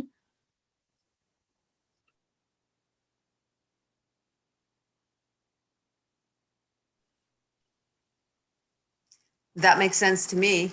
What about the district? Do you think after your budget, that'll be a little, okay. Okay. So yes, we have a yes. And then I can pull Jackie, update her and pull her back into this. Yes.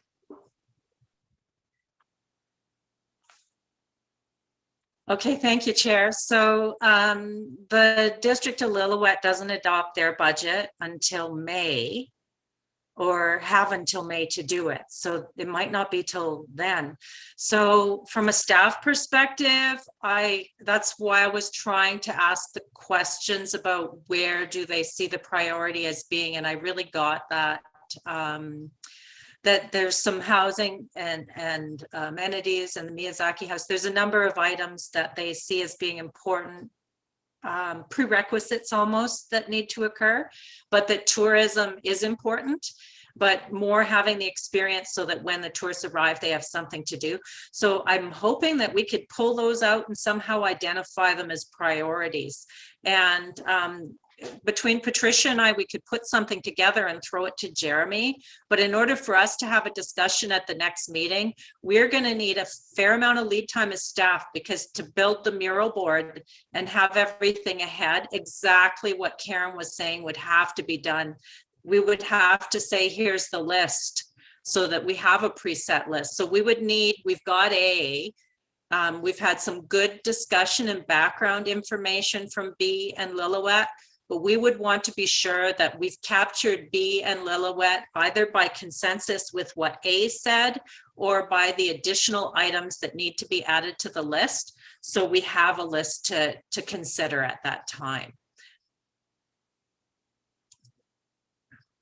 So my question is then, I do understand, if I'm correct, Chair, that you have met with your alternate and you have already identified that B list. Okay, perfect. And then for Lillauet, I guess the question would be, do you want us to pull out any items from your strategic plan that has overlap into this list and mark them as priorities, where we might be able to collaborate, like the parks trails plan was one, and also to pull the other comments that you made and consider those to be priorities? Or do you want to come back to us with a list, in which case that would have to be pretty quick? I'm just looking for some direction on that, please. Lori and I are just Thank you. texting each other here. I think we'll get together on Saturday and try to come up with a priority list and get it off to Patricia. And then if both her and you, CEO Helmer, sorry, I'm trying to think of accolades here or whatever they are, can kind of review it and give us some feedback if whether we're on the right page. And it does fit with our district strategic plan and whatnot. So yeah, we can arrange to do that on the weekend. That would be great. Thank you very much.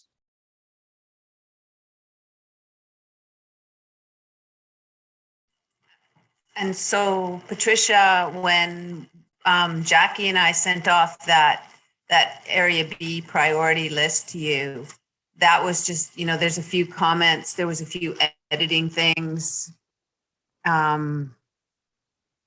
That's, sorry, you're mute.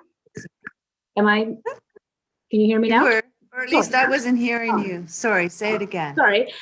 So I do have that information. So that's been incorporated in that spreadsheet. I didn't pull them out and list them as, sorry, excuse me, in the column, in the priority column where I had listed area A1. I didn't do that. So I can do that from that information. Okay. There, yeah. Okay, great. Thank you. Jackie would kill me if I said we had to do it again. I think, yeah. All right. Okay. Yeah.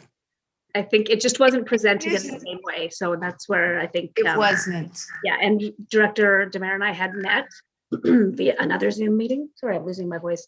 And walked through the work that he had done with Karen. So I think it just wasn't presented the same way. So that's where my confusion was. So I apologize for that.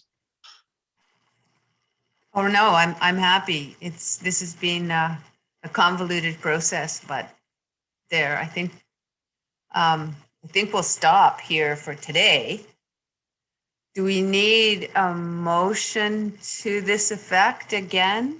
There's an action here for the district to provide some priorities to Patricia directly within the next week. I will update Jackie and Karen will update Sal to plan for an exercise using mural at the May meeting. We may have the intern at that meeting, which would be kind of neat.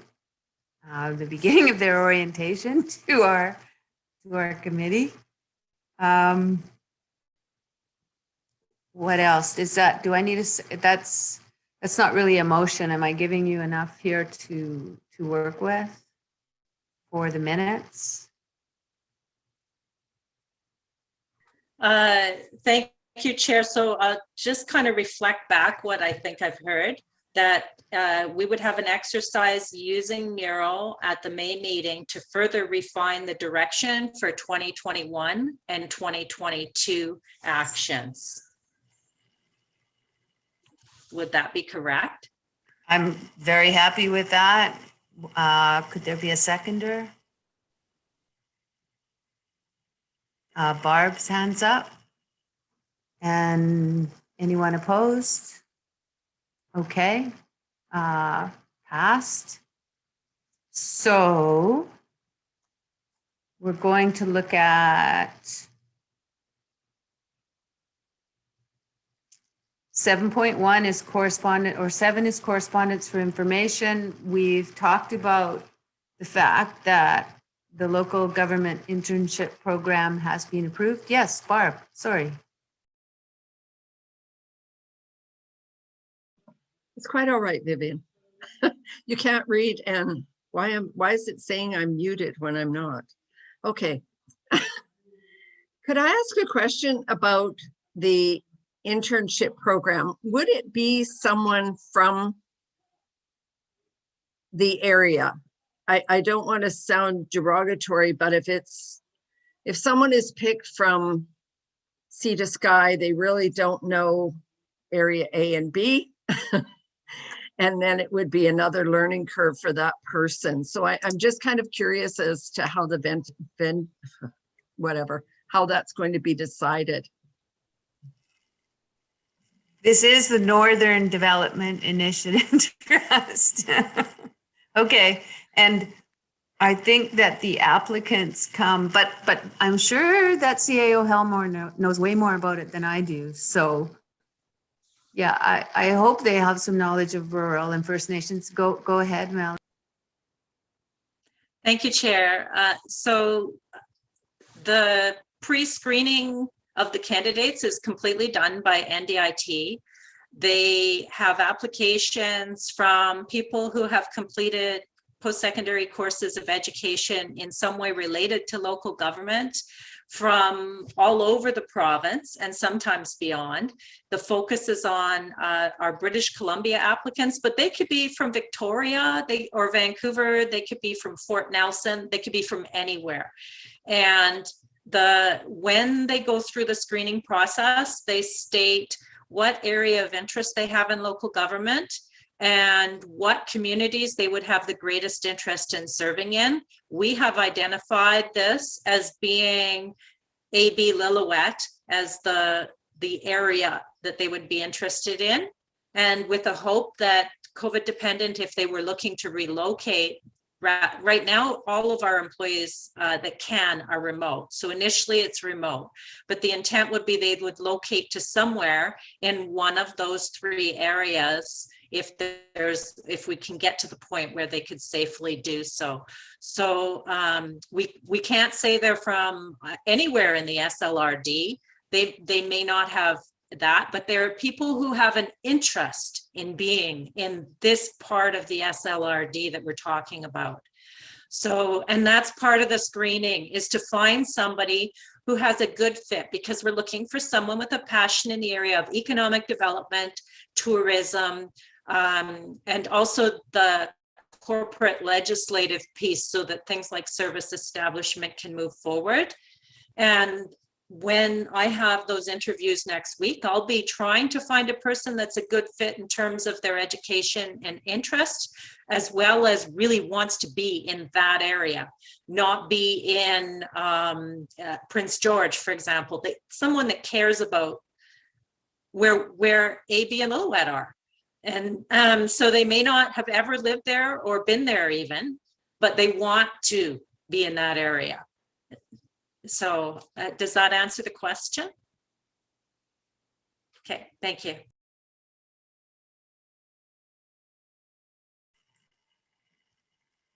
Thank you.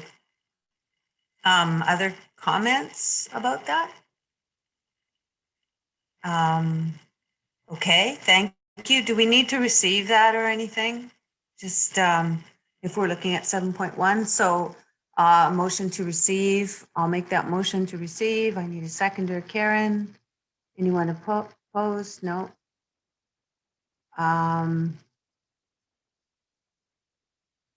So 7.2, District of Lillauet, 21-22 municipal objectives. We've had a look at that. Are